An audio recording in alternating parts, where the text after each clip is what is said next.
He is a host on Sirius XM Mad Dog Radio. He covers, of course, covers New York Giants pregames. Ladies and gentlemen, please help us welcome in none other than Lance Medow. There he is.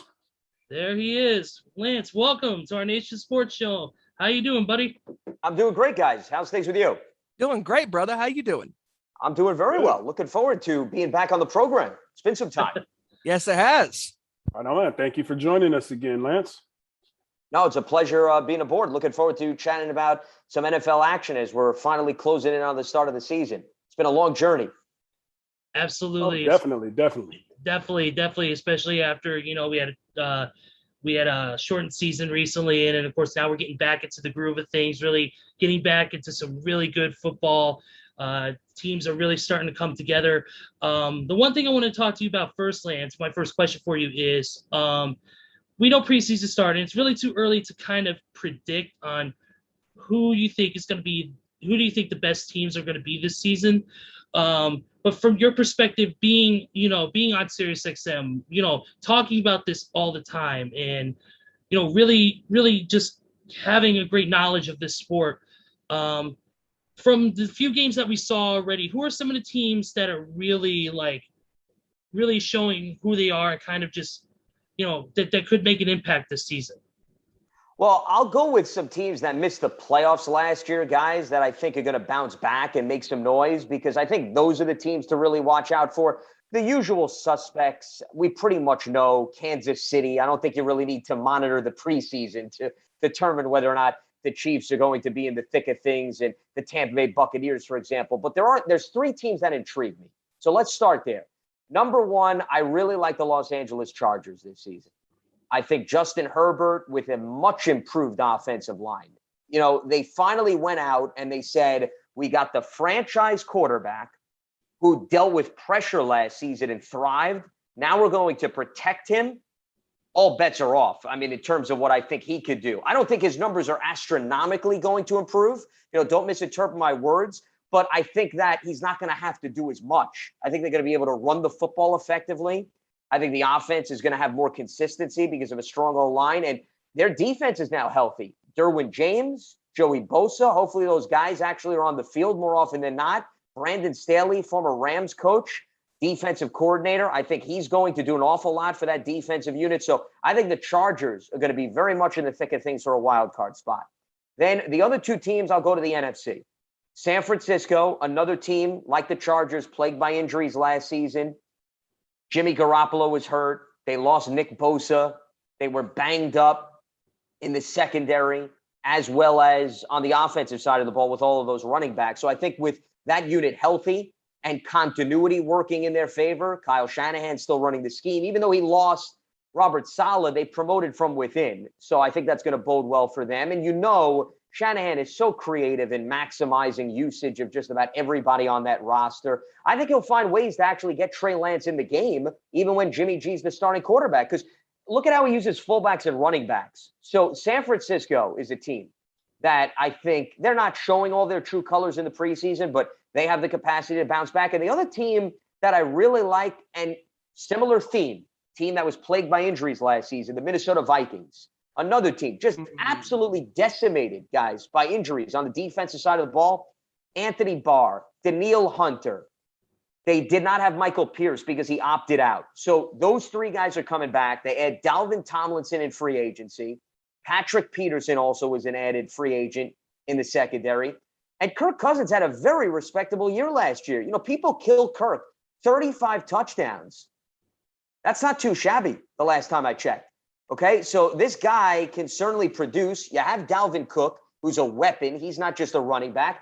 And Adam Thielen is one of probably the most underrated wide receivers in the NFL. And I think Irv Smith Jr. is probably going to do even more production on the offensive side of the ball than Kyle Rudolph did, because I think they're going to utilize him. Rudolph was mainly a blocker. So you take all that into consideration. Mike Zimmer is very good in odd years. If you look at the calendar, he always bounces back and he has a double-digit season. So to answer your question, I know it's very long-winded, but from what I've seen in the preseason and more so what I've seen over the course of the offseason and free agency, I like those three teams out of the picture last year, getting very much back into the thick of things this season. Absolutely. I was looking up I was looking up for Herbert from his rookie season. He had the most touchdown passes at 31, most Yep. completions at 396. He also had the most games with at least 300 passing yards at 8, and the most games with at least 3 touchdown passes with 6. That's not too shabby for a rookie being put into a big pressure situation like this. So I do agree that the Chargers are one of those teams that could really set their division on fire if they want to. I mean, of course, Kansas City is going to be the front runner, and I agree 1,000%. I mean, come on, the past few seasons that Mahomes has been a part of this team and that team that's been built for the Super Bowl team, and ever since then, it's been something of legend because of how good they are on all sides of the ball, offensive, defensive, special teams. They have every single weapon imaginable, and they play with great precision. So, I mean, but I'm not discounting the Chargers out by any stretch of the imagination. They've got the talent. They just got to put everything together and make the big plays when they count. Well, 7 teams make the playoffs in each conference, guys. So you don't have to win your division to make it. That's why I said I think the Chargers as a wild card team is a practical outlook and a practical accomplishment for them.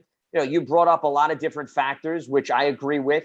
I go back to Herbert. You know, one of the numbers that I don't think you listed, and I don't know them off the top of my head, but if you do some research, Herbert with pressure last season was ridiculous. And normally young quarterbacks, guys, and what I mean by pressure is when they're facing a blitz, when they've got a lot of defenders in their face, he was excelling at that level. So just think about this. If a quarterback in his first year can handle an uncomfortable environment, now you give him a comfortable environment with more balance with respect to the run game. It's common sense to think that he should be that much more efficient as a quarterback because now he doesn't necessarily have to stress out in terms of where he's going to go with the football. So that's another reason why I'm very high on the Chargers. And I do think their defense is going to meet them middle of the road so that the Chargers don't have to put on an offensive clinic every single game. That was the biggest problem for the Chargers is, you know, they would give up a lot of points on defense, and mainly because they lost a lot of playmakers. And all of a sudden, you know, I got to get into games where you're scoring 35 to 40 points. I don't think they're going to have to do that. And you mentioned special teams, but that's been the Achilles heel for the Chargers. How many games, guys, over the last few years have they lost by a field goal, by 2 points, a missed kick, you name it, right? So, you know, those are things they certainly have to get over. I think they made strides in that department last season. The problem is you didn't really see them struggle more often than not in that category because they weren't put in those close positions. They either won a game by a landslide or they were out of it in the second half. But, you know, you play a lot of close games in the NFL, and the difference between getting the 7th seed versus being the 8 or the 9 is sometimes 2 or 3 games that are decided by 3 points or less. So, yeah, that could very well be the difference this season. But I'm confident in what Brandon Staley is instilling in that team across the board. And that's why I really like their outlook. And I think they're a team that's certainly due for a bounce back campaign. Absolutely. Steven? Yes. So last time we spoke to you was back before the Super Bowl. And, we all watched that game, and Tampa Bay dominated Kansas City in the Super Bowl, winning 31-9 and absolutely destroyed Patrick Mahomes. Every sides of the ball, defense, special teams, offensive side of the ball. They won every facet of the game, and they ended up winning the game, obviously.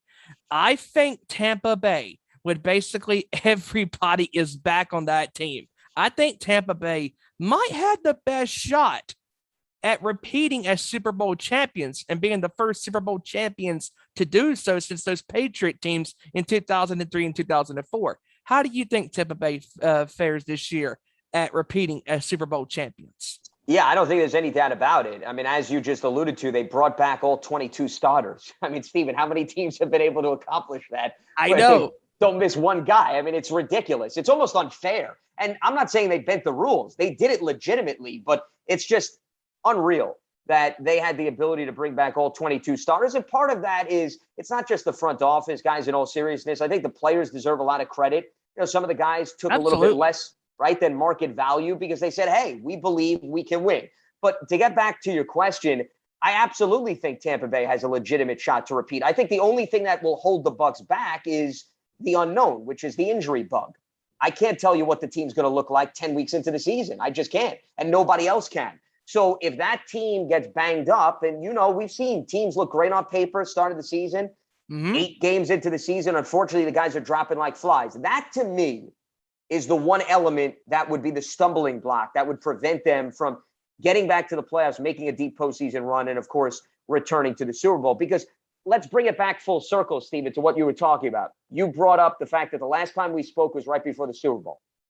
Now, if you would have told me that the Chiefs were going to be down both starting tackles and they were going to be playing the game of musical chairs up front on the offensive line, I would have told you, yeah, I don't really feel that great about Kansas City, regardless of how good Patrick Mahomes is. Why? Because that's a critical possession. So if you were to tell me Tampa Bay could get to the Super Bowl, but maybe Brady's banged up, or maybe they lose 3 offensive linemen, all bets are off under those circumstances. So that, to me, is the one element that I would say could hold them back, and I wouldn't be surprised. But as it stands right now, that team, with the amount of depth they have, the options on defense and offense, there's no reason why that team should not win the division and be in a position to make a deep postseason run. Because I think that the NFC is not as deep as the AFC this season.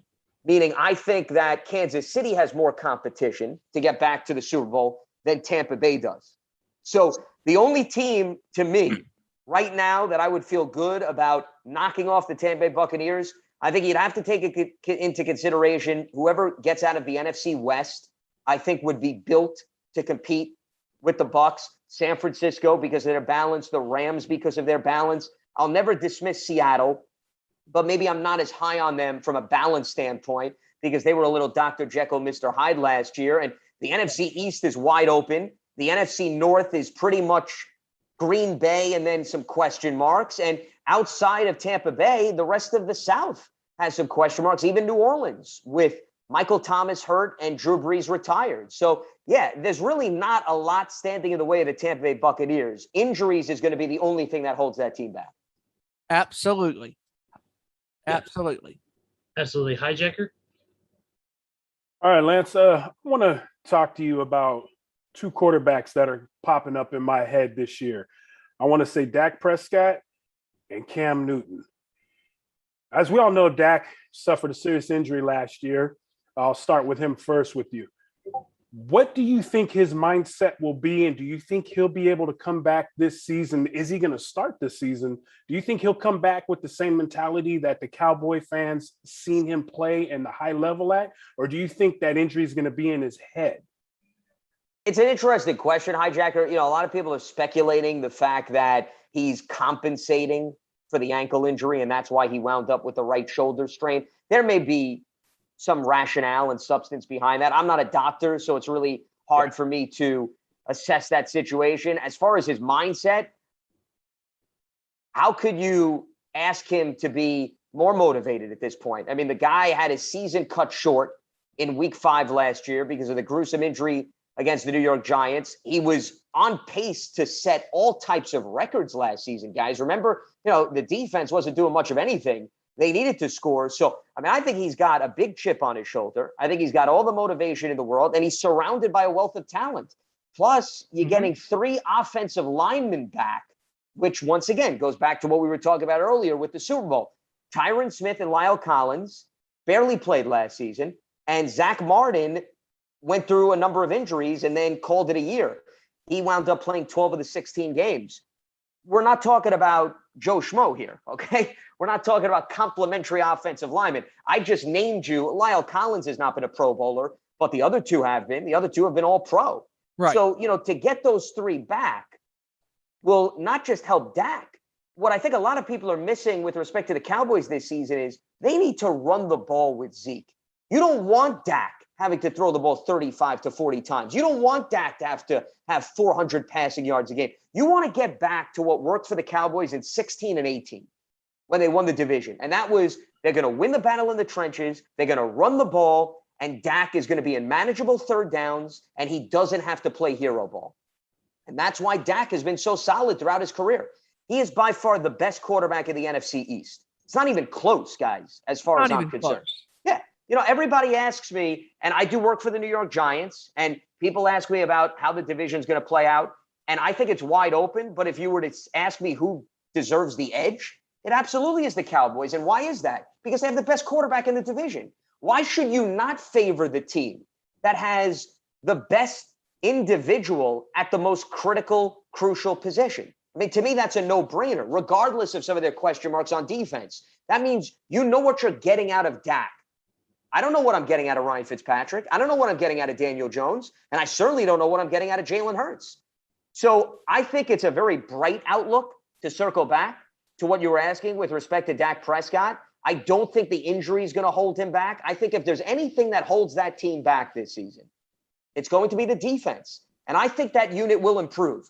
I think Dan Quinn is a very well-respected defensive coordinator.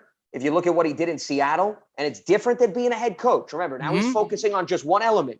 There's a distinct difference there. All he has to do, guys, is get that unit back to the middle of the pack. We're not asking the Cowboys to be a top 10 unit. We're asking them to be 18th in scoring defense, 19th in scoring defense. You move up 7 or 8 spots. That's the difference between a point or two, and that's the difference between maybe 2 to 3 wins over the course of the season. And now we're talking about winning the division there. So I don't think Dak's going to have mountains on his shoulders this season. And I think as a result of that, I think he's going to be able to play very freely. And I would be very surprised, barring injury, if that Cowboys offense struggles this season. Gotcha. And my other one was Cam Newton. We saw him take over the helms in New England last year. He's not a Tom Brady. He could be up there with Tom Brady, but when he was in Carolina, something happened to him in that Super Bowl game that just knocked him off and off his rail, in my opinion. I believe he can make it back to who he was out there.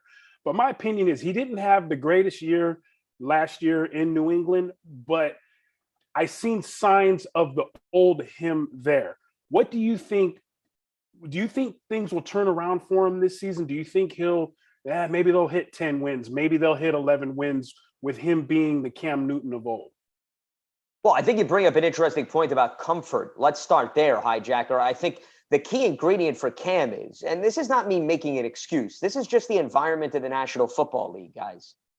When you ask a quarterback, even if he's a polished veteran, to come in, learn a new system in an unconventional offseason, when you did not have any on-field workouts, it was all Zoom. And let's face it, the Patriots' talent, there's a reason why Tom Brady was frustrated in 2019. The guys were not executing. He would throw passes to wide receivers, and they just were not in sync. They were not in rhythm. And Cam essentially inherited what Tom was frustrated over with in 2019. So now you move the calendar forward 1 year. Cam now has that much more comfort with the offense, which is, I think, what you were alluding to. They've improved the talent around him. I really like the addition of the 2 tight ends, Hunter Henry and Jonnu Smith. And I know Henry's a little bit banged up. Hopefully he'll come back, because they were flourishing within that system when they had Rob Gronkowski and Aaron Hernandez. Remember, that was the 1-2 punch for them. Absolutely. So now you have 2 tight ends. You've added to the receiving core with Nelson Aguilar and Kendrick Bourne.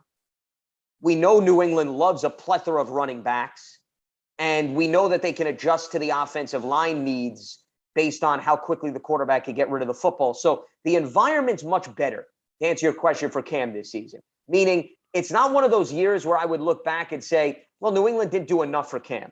The onus is now on Cam. Last year, you could point to, okay, maybe it was a mix of Cam's not fully healthy, still overcoming the shoulder injury. Cam's not comfortable. New England didn't upgrade enough talent. That's fine. I'll give you that. This year, now, Cam, you got everything. Now it's a matter of, can you take advantage? And I've watched some of the preseason games for the Patriots. He gives me that feel, Hijacker, what you were talking about. He does look a lot more comfortable. He doesn't look like he's thinking. He looks like he knows the offense so well. He's got much greater command of things so that he could play a little bit faster. So I think that bodes very well for Cam. But what makes me a little bit nervous is he didn't have too much behind him last year, okay, at the quarterback position. He wasn't shaking in his boots. And I don't think New England was dying to say, oh, boy, I mean, if we don't get one of these other backup quarterbacks in like Brian Hoyer, we're going to be in trouble. Now you got the first-round pick in Mac Jones. So the leash, for the lack of a better phrase, is not as long as it was last season.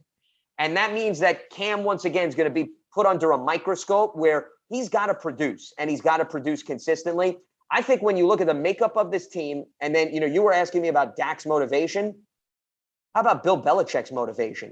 Mm-hmm. I mean, even this late into his career, guys, how motivated do you think this guy is to get back to the playoffs and do something after what happened last year? I can only imagine the sleepless nights that he's having, trying to come up with new plays and new schemes to outthink everybody. So when you combine all those forces, to answer your question, yes, I do think the Patriots are more than capable of at worst getting a wild card, because I do think the team is much more talented.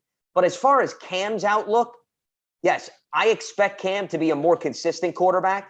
But would I be surprised if he has one of those games where he throws 2 to 3 interceptions, if they start leaning more towards Mac Jones, because he does look comfortable and he seems to be that ideal New England quarterback? He comes from an Alabama team where he didn't have to be the hero, take what the defense gives you, make good decisions. Belichick likes that type of guy. Remember, Brady wasn't a highly rated quarterback coming in, but Brady did what the offense asked him to do and then got better and better as the years went along. So I think I'm cautiously optimistic about Cam. I'm just a little bit nervous because New England has more of an incentive to put in Mac Jones this year than any of those other quarterbacks. And that does change things a little bit. Gotcha. Ezra? Yeah, absolutely. You mentioned earlier, Lance, you mentioned NFC North. I'm from Northwest Indiana. I'm a Chicago Bears fan. With the division, it's very interesting because Aaron Rodgers is finally back after the whole situation involving him the past season. I know he's back. Randall Cobb returned, being traded back to Green Bay on behalf of Aaron Rodgers to bring him back to the team. Devontae Adams is still, questionable because what's being reported is that his contract talks are currently stalled again as far as getting him back to Green Bay.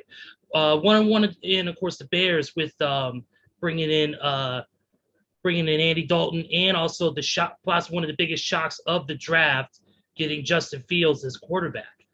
I wanted to get your thoughts on the NFC North, and I also wanted to get your thoughts on the Chicago Bears, only because there's that whole quarterback situation with Andy Dalton. There was a lot of controversy in the beginning with why was Andy Dalton, doesn't have the best winning track record as a quarterback per se, starting over a guy who's had better numbers in college than he does, in Justin Fields. So I kind of want to get your opinion on that and the NFC North, like you said, with all those question marks. Well, first of all, let me phrase it this way. I'm part of the Andy Dalton bandwagon, so you may not love what I'm about to say as a result. Because I could just tell how you frame that. You are just itching for Justin Fields to be your starting quarterback. Am I wrong? I mean, I could tell. You're foaming at the mouth. You're so excited over that preseason game. I mean, the guy threw to a wide open Jesse James, and we should throw a parade in Chicago. Okay, we should treat him like he's Michael freaking Jordan. Okay, come on, take it easy, simmer down a little. My goodness. But in all seriousness, I do think the smart game plan is start Andy Dalton, and here's why. The veteran quarterback can handle that environment much better than Justin Fields right now. That's not saying that you got to start Andy the whole season. Matt Nagy doesn't have to commit to Andy Dalton for every game this season. He's simply committing to Andy Dalton to start the season. And what's wrong with that? Look at how many rookie quarterbacks have sat who were first-round picks. Aaron Rodgers sat for 3 years. Forget 1 year, he sat for 3. Phillip Rivers sat for 2, guys. Mm-hmm. I was just on the air earlier today. I spoke to Jason Campbell, if you remember, the former Washington quarterback. Yeah. Oh, yes. Yes. He sat for an entire season, and he was a guy they traded up for. He was the 25th overall pick, so he wasn't as high as some of those other guys. And once again, there's some mixed results. I know I'm not naming quarterbacks that went on to have Hall of Fame careers. My point is, I don't think it's harmful for a quarterback to sit and learn from a veteran. And Jason Campbell, the reason I bring him up, he had Mark Brunell in the quarterback room. Mm-hmm. Okay? That's not too shabby. You could do a lot worse in terms of the guys you're learning from. So Justin Fields has Andy Dalton to be a sponge. Sit back, watch the veteran operate the offense, learn.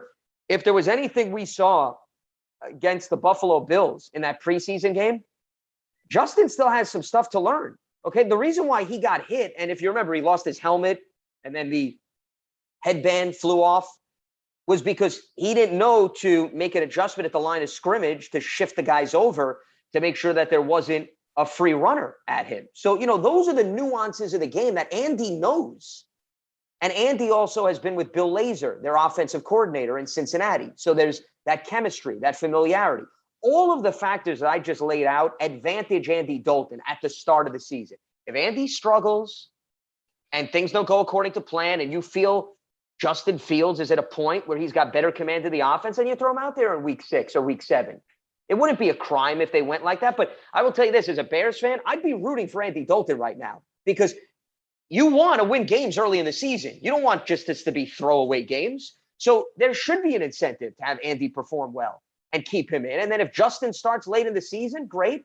If you don't see him until the following year, even better. I don't think there's any crime because here's the thing. The Bears offensive line is a question mark right now. And all I hear about, Justin Fields is a mobile quarterback. Put him in there. He'll run around in circles. He'll be fine. Well, guys, we were talking about the Super Bowl earlier. Steven, you brought up the Super Bowl, how the Bucs hammered them. Well, why did they hammer them? Because Patrick Mahomes wasn't even good enough to make up for the fact that Kansas City was down 2 of its starting tackles. So let's go to the Bears offensive line. They just brought in Jason Peters, who is a street free agent. He was with Philadelphia. Solid offensive tackle, don't get me wrong. But there was a reason why he was on the street, okay? It wasn't as if the rest of the NFL was knocking down the door. He's seen better days, but they know they need help. Tevin Jenkins, who you just drafted, just got back surgery. James Daniels and Jermaine Ifedi, who are 2 interior offensive linemen, are working their way back from injury. It's not an ideal circumstance right now. I don't want to throw Justin Fields behind that offensive line. So that's just another layer to add to why it makes sense to have Andy there to start, and let's see how things play out. And the Bears, once again, you take all that into consideration. I don't look at them right now as a playoff team. I think they're on the outside looking in. But, hey, all it takes is their defense gets back to its opportunistic ways, which we know was a big reason why they went to the playoffs with Mitchell Trubisky. That could change things. But the defense has taken a step back in my mind since that 2018 campaign. And then the other thing that I want to see, whether it's Dalton or Justin Fields, I want to see David Montgomery be the identity of this offense with Tariq Cohen, who was hurt last season. When they made the playoffs, Tariq Cohen was a huge factor. I want to see the 1-2 punch with Montgomery and Cohen. That happens, then maybe I'll start to turn the corner on the Chicago Bears. Absolutely. I wanted to get your thoughts also on, like I said, with the Green Bay situation. Like I said, Aaron Rodgers back in the fold, Randall Cobb back as well. And then, of course, quite the big question is Devontae Adams. Will he come back if contract negotiations are able to be continued? What are your thoughts on Green Bay as far as now that Rodgers and Cobb are back? Do you think it's going to make a huge difference with Green Bay? Do you think they could get back to being a championship team, or do you think that it's a little bit too soon to call because of the changes that they made over the past season or so? Well, I think they got continuity working in their favor. Aaron has great command of that offense. If you remember year 1, he was getting used to things, and then year 2, boom, it just completely took off. You mentioned some of the veterans they brought back in. I don't think there's anything wrong with having guys that Aaron Rodgers has comfort with, especially at that slot position, which they were looking to upgrade. My outlook for the Packers is no different than it was last season. I don't think Aaron's going to drop off. I'm a little bit nervous about the offensive line. They lost Corey Linsley, who was a solid center. And we know Aaron Rodgers has had offensive line trouble in the past. And remember, that's limited the Packers' outlook. But you know what it really comes down to, guys? It comes down to that defense. It's really going to be, what can that defense do? And if you go back to that NFC Championship game, remember, Kevin King gave up that big touchdown to Scotty Miller right before the end of the first half. And when everybody talks about, well, the Packers should have went for the score, they shouldn't have settled for the field goal. Well, maybe you wouldn't even have been in that position if you wouldn't have given up that big score right before the end of the first half. This is where, I always argue with fans. Don't tell me about what happened in the last 5 minutes of a game. Go back to what happened in the middle of the second quarter that you wish didn't come to fruition. That's going to come back to bite you. And there's a perfect example with the Green Bay Packers. So, when you ask me about the Packers, they've got all the offensive weapons known to man around Aaron Rodgers. It's what the defense could do to prevent some of those big plays, whether or not you could get better pressure with Preston Smith and Zadarius Smith, who, remember, were their 2 big splashes a few seasons ago. I don't think the energy and consistency of that defense was where it was a few seasons ago. So the X factor is the defense. How much pressure are you going to put on the offense in big games? Or are you going to maybe make it a little bit easier on Aaron Rodgers and company where they don't have to get into an offensive clinic? I still look at the opposite side of the football more so than I look at Aaron Rodgers and the offense, because based on the personnel you listed, Aaron has done better even with less. So now that you're bringing in Randall Cobb, who's an experienced wide receiver, and you have the development of your tight end, I'm not concerned about the Packers offense. I'm more questioning what's going to be brought to the forefront on the defensive side of the ball. All right, Steven? So I want to switch over to the AFC North. And last year, Cleveland shocked the entire football world by doing what they did last year and making the playoffs. And God knows how long. It's been years since Cleveland has made the playoffs. And, Cleveland last year had one hell of a year. I mean, Mayfield, the way he was playing, believing in his team, believing in his players, that 1-2 punch at running back. My God, I mean, Hunt and Chubb, I mean, those guys were just killing everybody. I mean, they were just, the offensive line was blocking for them really well. The offense was playing great. And, I know a Cleveland fan out there, Anthony, will sit here and say this, that they didn't need Odell Beckham Jr. last year in that second half of that year, because they flourished and they had a great year and they made it to the playoffs, and they were a few plays away from shocking the NFL again and taking out Kansas City and moving on to the championship game. I mean, they had a remarkable year, and in Baltimore, with Lamar Jackson, last year, and not having a great year at first, and then Baltimore got hot, and then they made the playoffs. They knocked out Tennessee in the wild card game. Then they take on Buffalo, and that one throw changed the rest of the game with the pick six, and Buffalo goes up 10-3, and that right there just changed the course of the game. And Pittsburgh, I mean, everybody thought, oh, Pittsburgh's going to be the dog. They're going to be the top dog in the AFC North again. And then Cleveland, obviously, last year smacked them in the mouth in the wild card game and knocked them out of the playoffs. And how do you think Cleveland? It's a three-part question. First, how do you think Cleveland is going to do this year? Can they make it 2 years in a row going back to the playoffs? Can Lamar Jackson learn from his mistakes last season? And is Cleveland? Is this their year to knock out Pittsburgh at the top of the AFC North? Well, if you were to ask me in the NFC, the deepest division is the NFC West. If you were to ask me the same question in the AFC, I would say it's the AFC North. Cleveland, Pittsburgh, and Baltimore are all contenders, which you just listed. And I don't think Cleveland's going to fall off. I think this is a legitimate contending team. I don't think it was a flash last year. I love what Kevin Stefanski has done. I'm a bit biased. He's a product of the Ivy League, a league that I cover very closely. So I'm always going to root and cheer for those individuals to thrive. But in all seriousness, I think he's backed that up. I think that he had a game plan in play that fit his quarterback, Baker Mayfield. And there's a reason why Baker had a really good second half of the season. The job that Baker and the job that Stefanski and Alex Van Pelt have done for Baker was a huge reason why he turned the corner. Because Baker's flashed. I mean, going back to his rookie year, the problem with Baker Mayfield is he just didn't have consistency and continuity in the coaching staff. So you finally give him that, and now he's going to be working within the same offense for the second straight year. They also improved the offensive line. That was huge. Baker, the reason why he fell off as a sophomore, part of it was his decision-making, but look at how many times Baker was sacked his second year in the NFL. It was ridiculous. Right. And you put any quarterback under those circumstances. I also love what Cleveland has to operate with on defense. Myles Garrett, we know what he could do. Jadeveon Clowney, they're taking a flyer on. But here's the beauty for Clowney. Clowney doesn't have to come in and be the hero. Clowney could come in and be a complementary piece. And I think that's a good environment for Clowney. Some of his previous stops, the teams that brought him in, they wanted Clowney to be the number one sack guy. No, you don't have to do that in Cleveland. You're surrounded by a wealth of talent. You be the complementary guy.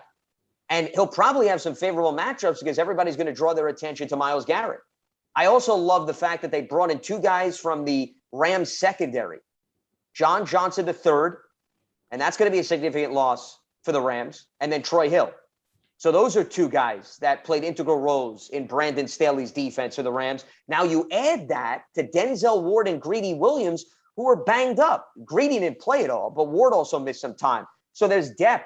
There's playmakers at every level of that Cleveland defense.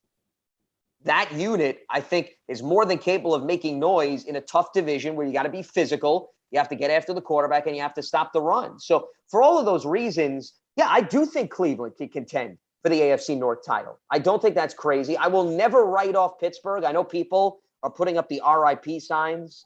They are waiting to hold the funeral services for Mike Tomlin and company. And I hate to be the bearer of bad news for all of you haters and doubters, but the Steelers have never had a losing record since Mike Tomlin took over as the head coach in 2007. Now, could this be the year? Absolutely it could, but I'll go with track record over this being the unique year. Nobody's saying that they're going to win the division, but they're going to be in the thick of things. My worrisome concern for the Steelers is the offensive line. I mean, they really just completely revamped that entire unit. Mm-hmm. So I really need to see that group perform for a few games before we know what we're working with. And then I want to see them run the football. Okay, Ben can't throw the ball 40 some odd times a game. It's just not going to work. And they got to be able to run the ball in the red zone, which was a killer for them. How many times did I watch the Steelers? They got down inside the 20, and then you got smaller spaces to operate with, and Ben is trying to throw it into tight quarters, and they're not getting anywhere, and they're settling for field goals. So they got to win in the trenches, and they got to be able to run the football. I don't think their defense is going to fall off because Alex Highsmith, underrated draft pick, who's going to replace Bud Dupree. He flashed late last season. Alex Highsmith, I'm very high on him. He's going to be the perfect complement to TJ Watt. So I don't think their pass rush is going to fall off at all. And the Steelers' defense is going to keep them in games. They may be a little bit up and down on offense for the reasons I just outlined, but they're going to do some damage on the defensive side of the ball, and that's going to keep them relevant. And then we go to Baltimore. Baltimore, you asked about Lamar Jackson. He's going to learn from his previous mistakes. Lamar's a unique quarterback. Lamar's never going to be a true pocket passer. I just don't see that happening. But the fact that he has two really talented running backs in Gus Edwards and J.K. Dobbins, they were the number one rushing team in the NFL, right up there with Tennessee for a reason, because you always have to account for the two backs and the quarterback, and that wreaks havoc and gives defenses all types of headaches. I want to see them be a little bit more balanced in terms of the passing game this year. They got a young cluster of receivers. Time for that group now. Show me something. If they can be a little bit more balanced, so now teams going up against Baltimore have to say to themselves, I got to respect Lamar's arm. That's where Baltimore takes a step forward. But Cleveland, to me, should very well be in the driver's seat for that division because I think they're the most balanced team. I think I go into games right now thinking Cleveland can win with offense, Cleveland can win with defense. But I would be stunned if we don't get at least two teams out of that division. And I would not be surprised if we have three representatives. Three teams made the playoffs last year from the AFC North. It's going to be a dogfight. I would not expect any of those teams to run away with things because I do think they're going to beat each other up. But Cleveland, to answer your question, I don't think they flashed last season. I think they made a statement and proved that we're turning the corner and we're here to stay. The Browns are not a joke anymore. The Browns have stability, and that's kind of refreshing because I've not said that in a while, and I think it's very healthy for the NFL when you have a team that falls off and gets back to respectability, because that's what the NFL is defined by, guys. It's defined by turnover, parity, competitive balance, however you want to word it. All of those is the reason why we tune in to the NFL every week, because everybody has a legitimate chance. The NBA, NHL, you don't see that because a lot of the same dynasties and big-time organizations win consistently. You don't have that in the NFL. That's the beauty of this sport. Absolutely. Mike? Yeah, Lance, I want to ask you about a situation going on in Jacksonville. It kind of reminds me of the 2006 season in Oakland when the Raiders brought back Art Shell, and him and Michael Lombardi were like this, and Art was coming out saying, hey, we got a fox in the hen house. We got players coming out unnamed saying they're not thrilled with his college-like ways and things his staff is doing, which one instance, an assistant ran on the practice field with a boom mic telling everybody to hydrate, hustle, and get to the next series. What kind of work is that in football? You don't go out and tell your crew that. You go out there and tell them, hey, we got to run these plays. We got to get to the quarterback. We got to cut the outside and stop the running game. What, in your opinion, what's going on out there in Jacksonville with Urban Meyer? It reminds me, actually, guys, a similar conversation for the Giants, a team I cover very closely. If you remember, at this time last year, everybody was going crazy because Joe Judge was making his team run laps and the coaches were running laps. And they said the same thing, Hijacker. They said, this is not going to go off. It's going to rub players the wrong way. These are young men. They're not going to be able to handle an individual telling them to be conditioned and this and that. And I'm not saying that the Giants had a fantastic season last year, but I think that was blown out of proportion. I think some of this with Jacksonville, it's the same thing. We need something to write about around this time of the year. They're in rebuild mode. So, expectation should not be high for Jacksonville to begin with. They should be focusing on, do you have an offensive line to protect your young quarterback? And are you going to have a scheme that will allow him to flourish? That should be the biggest priority. Whether or not you got a guy running out on the field with a boom mic and some of these veterans who are a little bit surprised because this is how Urban Meyer is running things. Yeah, Urban's coming from the college culture, and he's going to have to make that adjustment.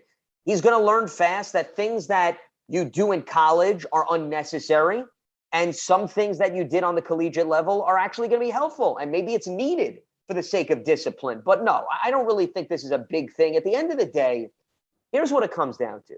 In the National Football League, and I get it, we're all yearning for football. But, I laugh when you see, I'm sure, for all the teams that you guys love, you see the reports coming out of preseason camps. This guy threw 7 of 11 for 95 yards and a touchdown. He was picked off twice. He didn't look good. Who cares, really? And I mean that with a great deal of substance and value. You're going to be judged what you do in the regular season at the end of the day. We could sit here and overanalyze preseason training camp practices. It's show me time once the regular season starts. So to get back to your question, what does Urban Meyer do to win football games, Hijacker? That's the $1 million question. It's not about what's going on right now in the dog days of summer. It's about, can he, from a football mindset, can he translate his success from college? And in order for him to do that, he's going to have to coach up his players. He's going to have to develop his players. And he's going to have to make good decisions from a business standpoint because he also has a lot of influence as an executive. So all of those things, that's going to determine Urban Meyer's outlook. It really doesn't matter whether or not they're rubbed the wrong way because some guy came out with a boom mic to tell them to hustle to their next workout in training camp practice. I mean, these guys, at the end of the day, these are adults, okay? College is over. If you can't handle somebody telling you to hustle or move, and you're going to get so touchy-feely, then you're not going to last in the NFL, okay? This is not rainbows and lollipops. We're all not holding hands and singing Kumbaya, okay, and putting up the peace sign, okay? This is professional football. And I laugh at when we make such a big deal over these headline-stealing topics when at the end of the day, they don't really mean a whole lot. No. What matters is what he's going to do as a coach from an X's and O's standpoint. Tell me what happens there. If he doesn't succeed there, that's the reason why, Hijacker, he's not going to pan out in the NFL. To me, it's not going to be whether or not, guys couldn't handle his approach during one lousy training camp practice. Yeah. My opinion is you got to get your veterans, even your rookies, to buy into your program. Sure. I agree with you there. I wholeheartedly agree with you. And that means that you have to be careful, to your point. You don't want to rub them the wrong way so that when you try to get a message across, to your point, in week 5, they're thinking about what you ran in training camp. I agree with you there. But here's what I will say. When you start winning football games, I think players respond to that. And I think they give the coach more leeway. So they may say, you know what, I don't love his approach, but you know what, it's working. We're winning. So that's why I always go back to show the team you can win football games. Show them that what you're preaching transfers over to the field. You do that, they'll buy in. You don't do that, it doesn't really matter at the end of the day. Yeah. Let's go ahead and send them the playbooks of last year's Miami Dolphins and Cleveland Browns. I think that would be a step in the right direction in terms of looking at a blueprint for what works. Absolutely. Next, I got for you. Out here in San Francisco, I'm former Oakland, born and raised, but out here the 49ers are the big team on campus out here, as you got the Raiders coming in this weekend for their first game back in the Bay Area since they left. Kyle Shanahan and his rookie quarterback, Trey. I do see him coming in sometime this season. I wouldn't start the season with him. I'd let Garoppolo get in there and start. Now, I don't know, man. Let me know if you think I'm wrong, but somewhere in my mind, I feel he's going to do that dual quarterback thing. He may throw him in there to give him some feels. Now, I don't know how true this is, but that's just what I feel. I'm thinking Shanahan's going to throw him in there, maybe on a couple of second downs, maybe on a third down in a shotgun situation. Throw him in there, get his feet wet, but don't give him the keys just yet, because I think Garoppolo still has some proof in his tank to do. What do you think they're going to do with Trey out there in San Francisco, or Santa Clara, I should say, since they're 50 miles down the freeway? Hey, you got to be politically correct in this day and age. You know that, hijacker. You got to get your geography right. You do that, you're on the path to success. You don't do that, the trolls will come out of nowhere. I know they're touchy-feely out there. God forbid you refer to them as San Fran. I know that's a no-no. I've been told from some sources. So I'm going to try not to refer to them as San Fran. I don't want to ruffle the feathers of all of your viewers and listeners. I got enough people on my back. I don't need to add more to the opposite bandwagon. But in all seriousness, yeah, I'm with you in terms of your logic. When Kyle Shanahan spoke to the media a few weeks ago and he said, Trey Lance is going to play, Jimmy's going to start, but Trey's still going to play, I interpreted that as he's going to pick his spots. And there may be some circumstances in the game where maybe Trey is lined up in the backfield.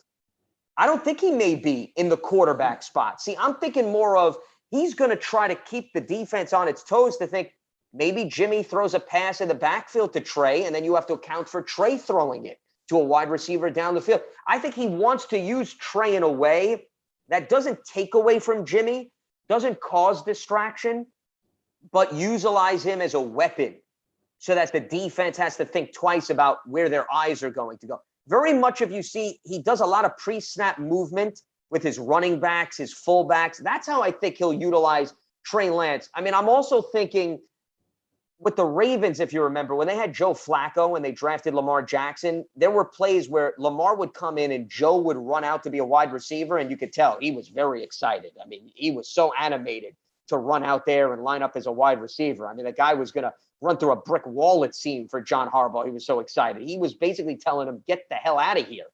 Keep me under center. And then we saw Jalen Hurts came in and Carson, too, lined up as a wide receiver.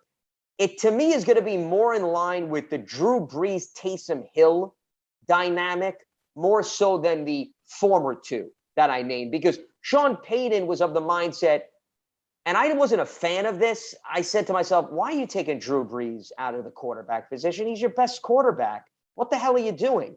And I get it. Taysom's a weapon, and he could run out of the backfield. He could be used as a receiver. Now, that's not to say that Kyle Shanahan wants Trey Lance being tackled and hit additionally, but I think Kyle's going to use him more as a weapon, pick his spots, have some design plays, more so than create a quarterback controversy where people are now guessing, oh, well, he had this magical series, so now Jimmy G needs to go to the sideline. No, Jimmy G, I'm with you, has value. He has upside. The problem is he hasn't been able to stay healthy, but Jimmy Garoppolo did help the Niners get to a Super Bowl the last time I checked. So there's gas in that tank.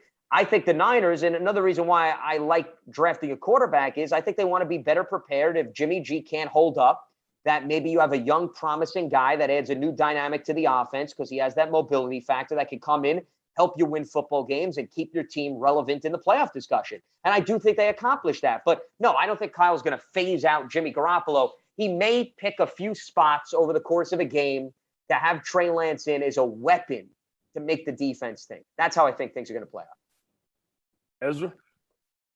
Yeah, one of the other teams I wanted to talk to you about is the Arizona Cardinals.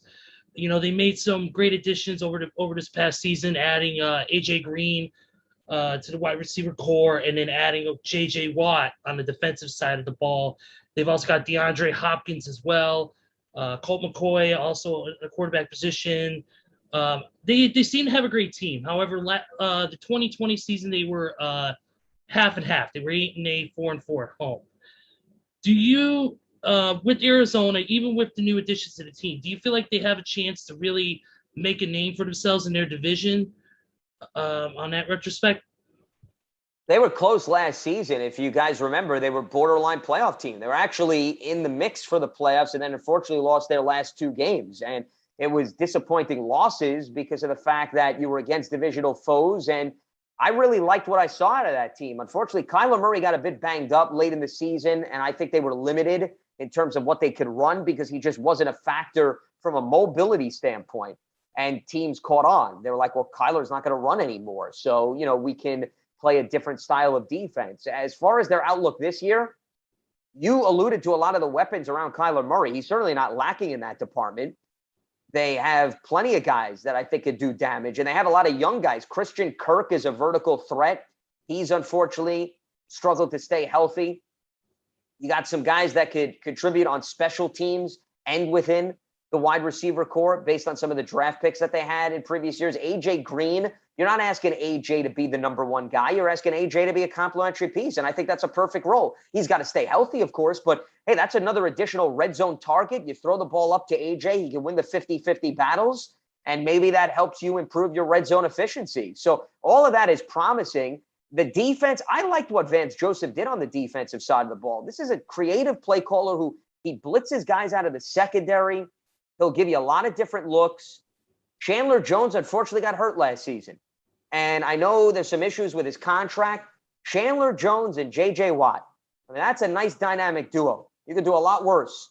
So to me, similar to what I was talking about Green Bay, it comes down to the defense. The consistency of this Cardinals defense. Isaiah Simmons, who was their draft pick a few years ago, can he get a little bit more comfortable? Can he develop into a consistent weapon? Some movable parts in the secondary, given the fact that Patrick Peterson's not there anymore. But, you got some certainly versatility with what they're working with on the back end. It's just, I think what hurt them at times was the pass rush because you didn't have Chandler Jones and you were looking for piecemeal.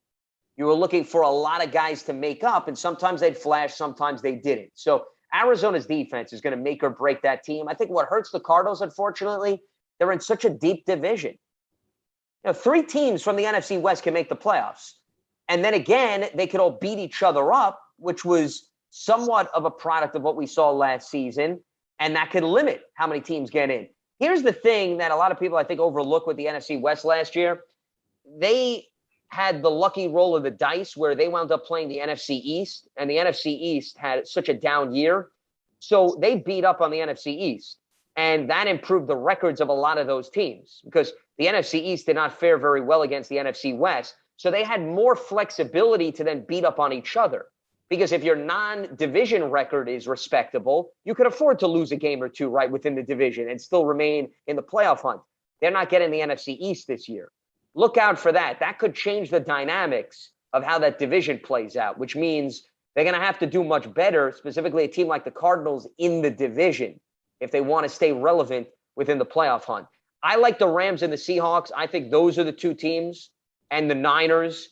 So I would put the Cardinals 4th right now. And it's not because I don't like the makeup of the team. I just think it's the product of the depth and strength of that division. So right now I would classify, I think Arizona's borderline playoff outside looking in.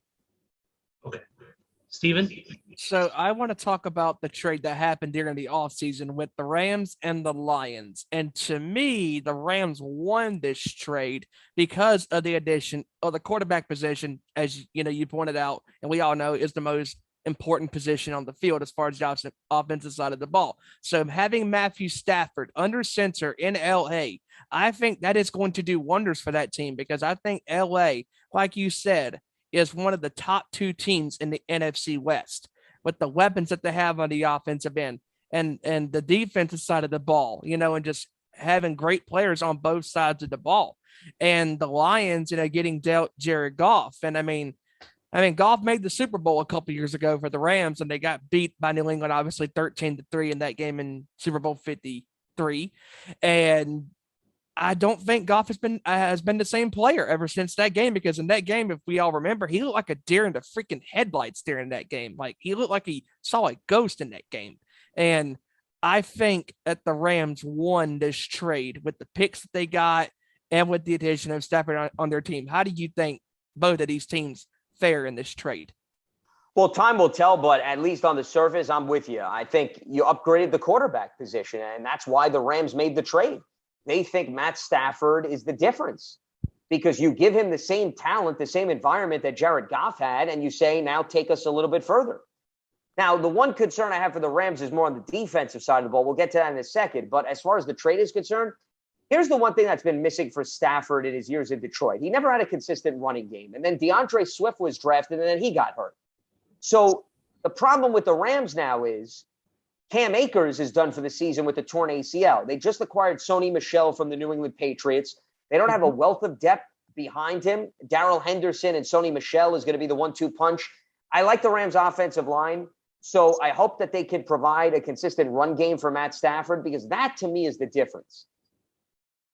If they can run the ball and be more of a team that's defined by that, despite the attractive options of Robert Woods and Cooper Kupp, and now they bring in Deshaun Jackson, Stafford could spread the wealth. There's no doubt about it. But what does the running game provide? That's going to truly, in my mind, determine whether or not the Rams can make a deep postseason run. Because Stafford, he's been in Detroit when they've been able to put points on the board, and Stafford has had respectable numbers, but they never really were a balanced offense. And of course, they didn't have a great defense too. So when we talk about who got the better of the trade, well, yeah, of course, I think the Rams did, because I think they helped their cause. They upgraded. I think Stafford's got a very strong arm, and I think he's going to be able to tap into that receiving core. But Stafford also had great weapons in Detroit, guys. Okay, let's not forget about that. He had Kenny Golladay. He had Marvin Jones. He had TJ Hawkinson. He had Danny Amendola. It's not as if, we were talking about chopped liver in Detroit. And they were limited mainly because, once again, teams had no reason to respect the Lions' run game. So it still goes back to the Rams' run game. That is the X factor there. And then when I was talking about the defensive side of the ball, you change defensive coordinators. Brandon Staley now is the head coach of the Chargers. Raheem Morris comes in. And I think Raheem Morris did a nice job with the Atlanta defense in the second half of last season when he took over for Dan Quinn. But I mentioned Cleveland took some pieces from the secondary in Troy Hill and John Johnson III. Who complements Jalen Ramsey? How does that secondary play out? That's something to watch. I still like what they have up front with Leonard Floyd and Aaron Donald. But the secondary for the Rams, I'm very anxious to see that group in the early stages of the season, because that was a strength. People talk about Aaron Donald. The Rams secondary was legit last season. Now you remove some of those pieces, that could impact the dynamics of the back end of the defense. So that and the run game, those are the two things to watch out for the Rams this season. Absolutely. Hijacker? All right, Lance. I want to play a little devil's advocate with you here. Let's do it. I want to ask you, what division in the league, I'll tell you mine here in a second once I tell you where I'm getting at. What division to you, mine is the AFC North, has the group of quarterbacks, Ben Roethlisberger, Baker Mayfield, Joe Burrow, Lamar Jackson? That's going to be, in my opinion, the division to watch of the quarterback. Ben still has something in the tank. Is he going to be able to show it and prove it, like we were talking about Pittsburgh not too long ago with the Tomlin? What is your division? Do you like the AFC North quarterbacks, or is there a division that you see that the quarterbacks are just going to tear the league up and take everybody by storm? Well, I think this goes back to what we were talking about earlier with respect to the deepest divisions in the NFL. Well, why do we consider the AFC North, and I threw out the NFC West? Because they also, I would say, have the best depth in the quarterback position. So I'm with you. When you look at the North, Ben Roethlisberger, Lamar Jackson, Baker Mayfield, Joe Burrow, all four of those teams, if you were to ask them, I'd say they feel pretty damn good about their quarterback situations. Maybe Pittsburgh is at the bottom because they're still searching for Big Ben's successor, because the other three guys are young. So you feel good that you have found your quarterback for a decade, whereas Big Ben's closer to the end of his career more so than at the beginning of his career. So it's a little bit different, but still, Big Ben is a proven quarterback. You can win games with him. But I think the NFC West gives you a nice run for your money. We just talked about Matt Stafford. You have Russell Wilson, Jimmy Garoppolo, and Kyler Murray. So you have some mix of veterans and young guys. I would give the edge to the North, hijacker, to answer your question, because I think you know a little bit more of that group. But, Kyler Murray was a 2019 draft pick. So this is year 3 for him. We've seen 2 full seasons. And Jimmy Garoppolo has been in the league for a number of years, maybe not as long as a starter overall, but still. I would feel pretty good about the NFC West being number 2, right behind the AFC North. But no, I don't know if there's another division that matches the depth and the firepower of the North. The other division, though, that is intriguing is the AFC West. Justin Herbert now coming aboard with Mahomes, Derek Carr, and Denver. They now are going to start Teddy Bridgewater, but Drew Lock is still a young quarterback, so Denver may have a question mark still. But 3 out of 4 is not bad within that division in terms of the outlook for those teams. Yeah. And one last thing off of that, who do you think is going to be the surprise quarterback of this season, and who's going to be someone everybody thinks should be up there, but maybe the bust of the season? Wow.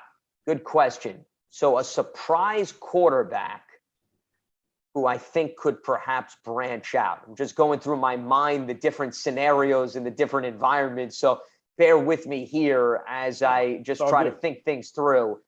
As far as somebody that may struggle, well, you got to look at the environment, and you have to look at, whether or not you're overly concerned about the offensive line. I'm just visually bringing up the divisions because it's a lot easier as I visualize who I may be overly concerned about. Well, I'm a little bit concerned about what's going to happen with the Jacksonville Jaguars and Trevor Lawrence.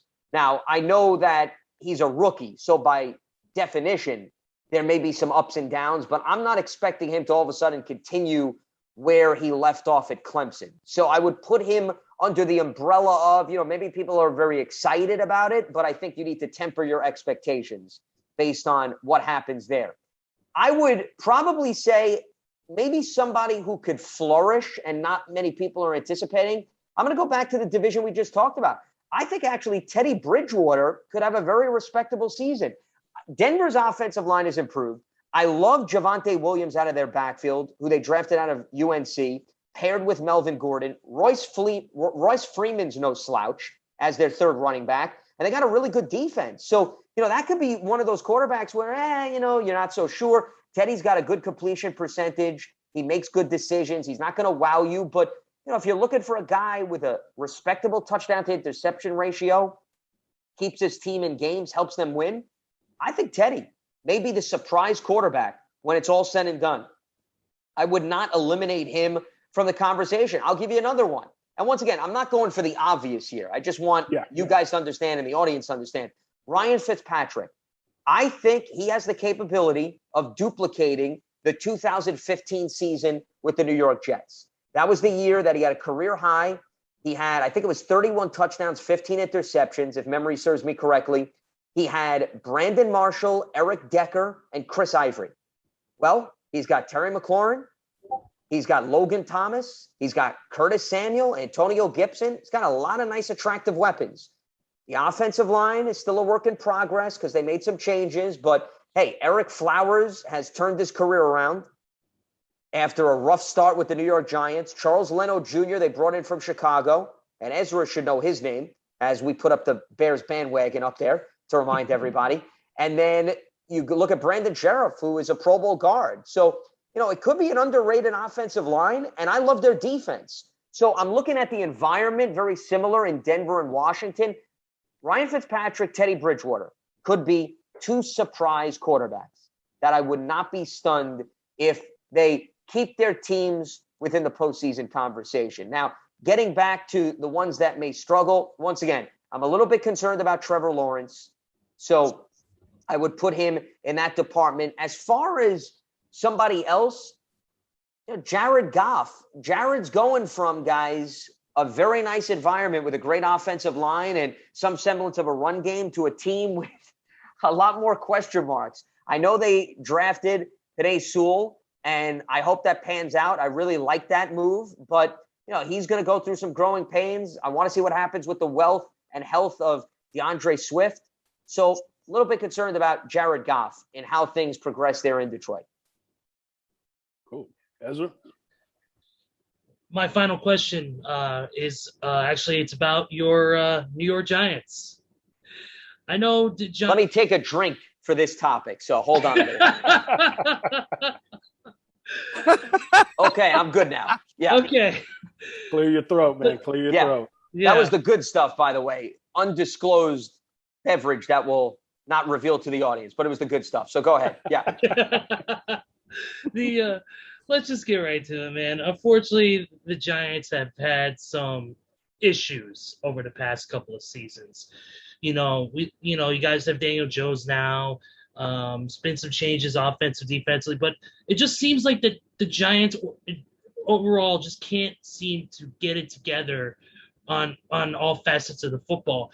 Where do you think the problem lies within the Giants, and where do you think that what they could do over this next season or so to fix those problems and get back to being a championship team that they once were? Well, I'll go back to what I said earlier. First of all, I truly believe the NFC East is wide open. I don't think there's a juggernaut. I said the Cowboys, I think, are the standard of the division because they have the best quarterback, and I think that their defense is going to improve. I think Washington may be the more balanced team because they have a much better defense than Dallas. And I think Jack Del Rio did a really nice job with that unit. Look at all the investments they made in the first round over the years. They could get after the quarterback. They could stop the run, and there's secondary benefits from that. And I do think Ryan Fitzpatrick has a good environment. The Giants are the most intriguing team in this division because they've got upside, they've got potential. But as you were alluding to, Ezra, there's a lot of things that need to fall in place for them to run away with that. And on the offensive side of the ball, it goes back to what Giants fans talk about every single year. They get together and they say, here we go again. We're talking about the offensive line. Okay. It's been a big topic of discussion. And the Giants have drafted offensive linemen over the years, specifically last year. And now it's a matter of that group coming together. You got Andrew Thomas, you have Matt Parrott, and you have Shane Lemieux, who are probably going to be 3 of their 5 starters. Well, all of those guys were 2020 draft picks. And Matt Parrott only played 15% of the offensive snaps, which means he didn't have a wealth of experience from last year. He's still a raw player. How does that group develop? Does that group show consistency? Nick Gates was a starter at center for every game for the first time in his career. And Will Hernandez is now moving from left guard to right guard after being at left to start the season and then dealing with COVID. So, yeah, the offensive line, you got youth, you got upside, but how does this group produce? They're very good in run blocking, and they proved that last year. I don't think the Giants' offensive line doesn't get enough credit. I think people just like to throw it out. Oh, here we go again, the Giants' offensive line. They ran the ball effectively, even without Saquon Barkley last season. Wayne Goldman had a very good season. The problem was the pass protection. The pass protection needs to be more consistent. And in line with that, Daniel Jones's decision-making needs to be more consistent. Because I think if you look at Daniel's season last year, he had a tale of 2 halves in one. First season, which was the first half, did not protect the football very well, was plagued by turnovers, and I think tried to put on the cape and make things happen every week when you had to realize, all right, don't try to overdo it. Second half, he made the necessary adjustments, threw the ball away, took the sack, didn't try to make something out of nothing more often than not. So how does he adjust with respect to that? They only averaged 17.5 points per game last year, and their quarterbacks combined for just over 10 touchdown passes. You're not going to win many games with both of those statistical outputs. So can Daniel get back to his rookie year? 24 touchdowns, 12 interceptions is what he had as a rookie. If he could give you that, maybe a little bit higher, he's not going to get, at least in my estimation, 30 some odd touchdown passes. Guys, when was the last time, I throw this out to everybody, when was the last time a quarterback increased their touchdown passes by 20 or more in the span of one season? How many examples can people think of? When I hear people talk about, well, Daniel could throw, 32 touchdown passes. So from 11, we're going to go to 32. I'm not saying that he doesn't have the weapons to do that, but Josh Allen, guys, was plus 17. He didn't even get to plus 20 last year, and he made significant strides. So I think you got to be realistic. So those are the two question marks with respect to the offense. And then you go to the defensive side of the ball. Well, can they stop the run without Dalvin Tomlinson, who they lost? He went to the Minnesota Vikings. Underrated player. Can Danny Shelton help in that department? Can Dexter Lawrence? Can Austin Johnson? Can Leonard Williams? They're going to need a combined force to do that. And then who complements Leonard Williams in the pass rush department? He had 11 and a half sacks last season. The next guys had 4. Can they get somebody to give him 7 or 8 sacks, 9 sacks? Can somebody else get double digits? I think they've got an intriguing group of players. Azeez Ojulari, who they drafted in the second round. Ifeadi Odenigbo, who they brought in from the Vikings. I could give you a laundry list of all their personnel. The potential's there, but not enough of these guys proved that they could get into that ballpark. And here's the other thing. Leonard Williams has had 1 season where he's had double-digit sacks. 1. Can he do it again? It's very difficult. If you look at the track record of an interior defensive lineman, I know Leonard plays on the outside too, but do you know who the only defensive interior lineman guys to have multiple double-digit sack seasons consecutively is? Aaron Donald. Okay, guys? That's the list. Aaron freaking Donald. And Leonard Williams is a really good player, and I think he's got a great fit with the Giants. But Leonard Williams is not Aaron Donald. So if Aaron Donald's the only one to do that, that means that Leonard's got quite the challenge to duplicate his success from the previous season. So my point is, a lot of intrigue surrounding this team, but a lot of unknown. So all of those things, Ezra, and I know I gave you a long-winded answer, but those are the things that I'm looking for. And if all of those criteria, if all of those get check marks, then the Giants, we're not just talking about playoffs. We're talking about they're probably going to be in a position to win that division if all of those things go right. But that's a lot. That's a very lengthy list that has to go right. And that's why it's hard for me to put them in the driver's seat until I see a good 5 or 6 games where you're proving that you could do that consistently, game in and game out. Absolutely. Steven, final question? Yes, my final question is this. Who do you have going to the Super Bowl this year? Who are your 2 teams? Well, Tampa Bay, to me, once again, is the team to beat in the NFC. I really don't see a more complete team and a more balanced team. So, once again, injuries is the one wild card, and I have no idea how that's going to play out. I don't have a crystal ball. If you do, please let me know immediately. Reach out to me and let me know, because I'd like to borrow that crystal ball. So, Tampa Bay is the team to still beat. And I think that here's the scary part. I think the Bucs are only going to get better, guys, because keep in mind, they didn't click until right after the bye week, and they had a very late bye. Remember, they had the bye. They lost to Kansas City. They go on bye, and then they win their final 4, and then the rest is history. Well, now Tom Brady's going to have an entire full offseason to work with all the guys he got used to in the early stages of the season. So why would you not assume that that team is going to be progressively better to start the year than they were at this time last year? So it's very hard for me to choose a team outside of Tampa Bay. And we've seen teams get back to the Super Bowl. Kansas City's done it. Getting back to the Super Bowl has proven to be something that's manageable. Winning it in consecutive years, whole different story. As far as the AFC, I mean, yes, it's easy for me to pick Kansas City again, but I want to go a little bit outside of Kansas City, and I want to open things up to what I think is, once again, a deep conference. Buffalo, I'm very high on again. Here's what worries me about Buffalo, though, the COVID situation. And I know we haven't even brought that up remarkably at all during this conversation, but if you have a lower percentage than most teams, the Bills, they're going to lose players at some point this season because somebody's going to either test positive or be a high-risk contact, and Sean McDermott's going to have to make adjustments. So I'm worried about the Bills. I'm really worried about whether or not this team is going to be able to have the same nucleus week in and week out. And sure, Sean McDermott's nervous too. And I wouldn't be surprised if that's what does in the Bills at the end of the day. It's not injuries. It's not their appeal on offense or defense. It's COVID, meaning they lose a group of players when they least suspect. So I'm a little bit worried about the Buffalo Bills from that standpoint, but I do think they're a legitimate Super Bowl contender. So that brings me back to the North.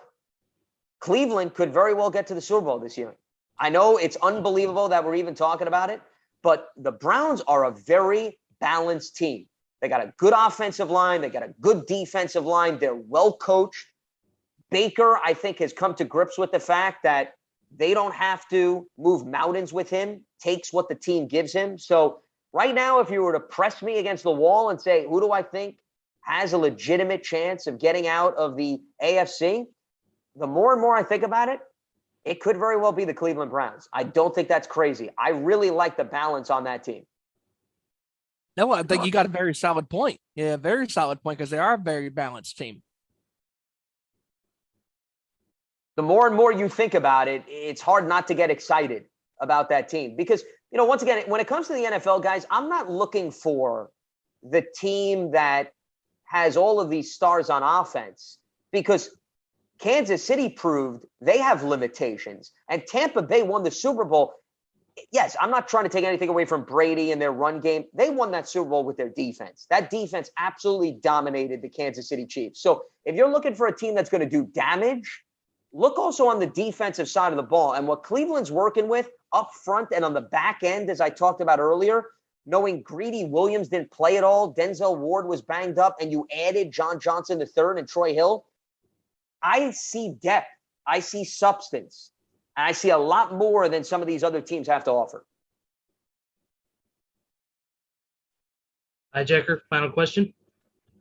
Yeah. Lance, I want to ask you an old school question. You cool with that? Absolutely. All for it. All right. I don't know if you saw this game almost 30 years ago, December 10th, 1990, the Barry Sanders and Bo Jackson show. Did you happen to see that game? I don't recall. I mean, in fairness, I was pretty young. I was about, we're talking 5-6 years old within that ballpark. So, I mean, listen, I remember, I'm aware of both of those players, but as far as having fond memories of consuming that game, I can't say. Okay. No, it was probably the most anticipated game between two of the game's high-profile running backs of the time. At that time, yes, I was a LA Raider fan at that time. And that was probably one of the greatest games to see. The Raiders prevailed 38-31. The stats as Jackson had 14 rushes, 118 yards, an average of 8.4 yards per carry with one touchdown, as Barry had 24 carries for 176 yards on 7.3 average with two touchdowns. Now, my question is, everybody knows Bo was a power runner. Barry was finesse. We got to see a great show that night. Do you think there's any running backs today that can give us a game like that was almost 30 years ago this upcoming NFL season? That's a very interesting question. Well, I like the talent across the board in the NFL with respect to the running back position. You look at Javonte Williams, who I told you I'm very high on, who the Denver Broncos just drafted. I know we haven't seen him in the NFL, so it'd be unfair for me to throw him out there. Dalvin Cook would be a strong candidate, hijacker. I mean, the guy could catch the ball out of the backfield. He could certainly prove that he's a workhorse and mow down the defenders and carry a team, essentially. So Dalvin would be on one side of the equation. On the other side of the equation, I think you could go with Saquon Barkley, Alvin Kamara, Christian McCaffrey.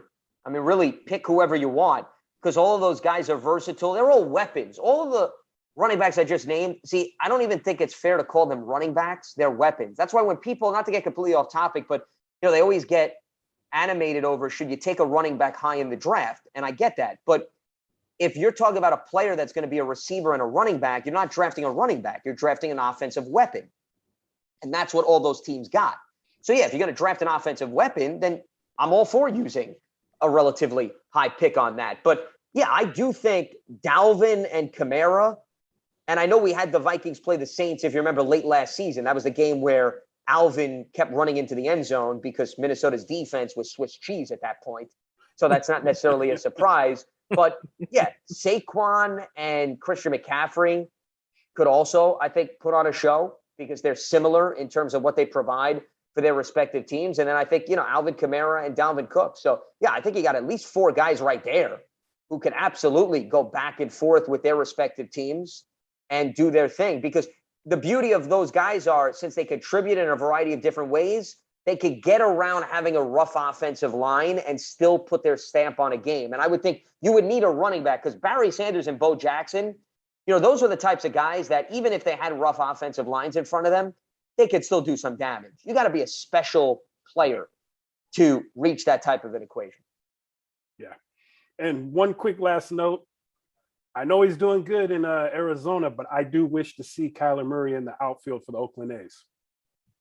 Well, he's got the baseball background, so I'm surprised. I'm actually surprised. What about Patrick Mahomes? Mahomes was a baseball player too, and his father played in the big league. True. So don't settle for Kyler Murray. Maybe you could have the best of both worlds. He could have arguably the most dynamic quarterback in the NFL right now, and he could help chase down some fly balls for the Oakland A's. Well, if someone would call him and tell him what Dion and Bo did back in the day, there you go. You see? Yep. Yeah. He's got to get back to the archive. See, it's a good way to end this conversation. You asked me an old school question. Well, Mahomes needs to start watching the videotape from back in the day. Yeah. Yep. Thanks, Lance. Appreciate it. Absolutely. Hey, Absolutely, Lance. Before you go, why don't you go ahead and plug your socials where people can find you and where people can listen to you on the radio as well? Sure. Well, you can follow me on Twitter at Lance Medow, and it's Medow. There's no A in the last name. That's why I spell it all the time when I'm on the air, because people just make the assumption. So we had to clarify that. You can read into that as you wish. I don't know the story behind it. I just don't have an A in my name, period. End of discussion. As far as where they can hear me, I'm all across the Sirius XM Sports platform. I'm on Mad Dog Sports Radio Saturdays and Sundays consistently, 8 a.m. to 11 a.m. Eastern, and I do other shows on that channel. I'm all across the board on NFL radio. So I tweet out my shows all the time. I'm on the New York Giants radio network, the WFAN pre-half and post-game shows. So I'll be there all season long. And I host a daily show on Giants.com, Big Blue Kickoff Live, in addition to doing some play-by-play work for a few different entities. So all across the board. Lance, thank you for joining us, man. We appreciate it. Thank you for the time. It's been wonderful chatting with you about the upcoming NFL season, and we can't wait to have you back on again. Absolutely. Well, it's always a blast, guys, coming on the program. Thanks for having me on, and enjoy the upcoming NFL season. Thank goodness we're actually inching closer to meaningful football, which is very refreshing. And keep up the great work. Hey, thanks, guys. I really appreciate that, and thanks for having me on again. Take care. No problem, man. Have a good night. You got it.